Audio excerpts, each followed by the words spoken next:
Have you ever wondered how a tiny device can capture your voice and turn it into something that can be recorded or transmitted? This video will demystify the magic of microphones.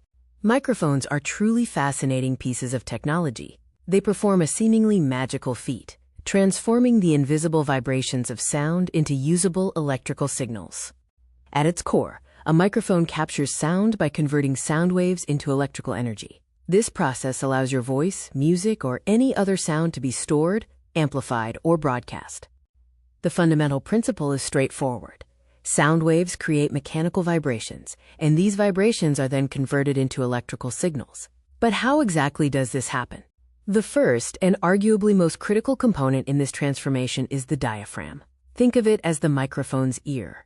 The diaphragm is a thin, sensitive membrane that vibrates in response to sound waves. It's usually made from materials like mylar or aluminum, designed to be extremely responsive.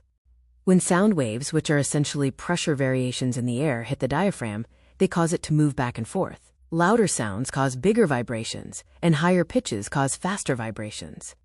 Once the diaphragm is vibrating, the microphone needs a way to convert this mechanical movement into an electrical signal. This is where the transducer comes in.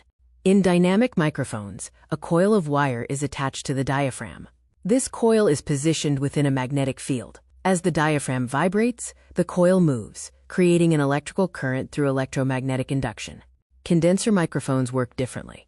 They use a capacitor, which consists of two charged plates, one of which is the diaphragm. As the diaphragm vibrates, the distance between the plates changes, altering the capacitor's charge and creating an electrical signal.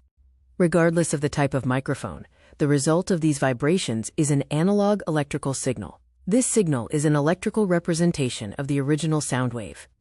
The intensity of the electrical signal corresponds to the loudness of the sound, and the frequency of the signal corresponds to the pitch.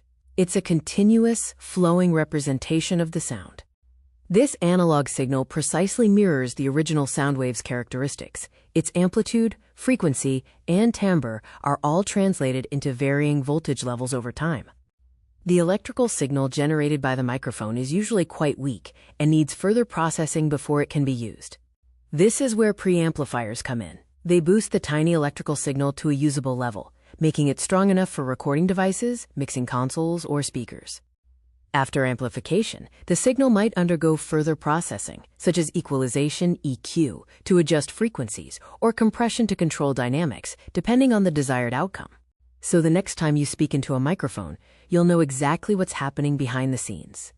From sound waves causing a diaphragm to vibrate, to that movement being ingeniously converted into an electrical signal, it's a journey of precise physical and electrical transformations. Microphones are truly the unsung heroes of communication and recording, enabling us to capture, share, and experience sound in countless ways.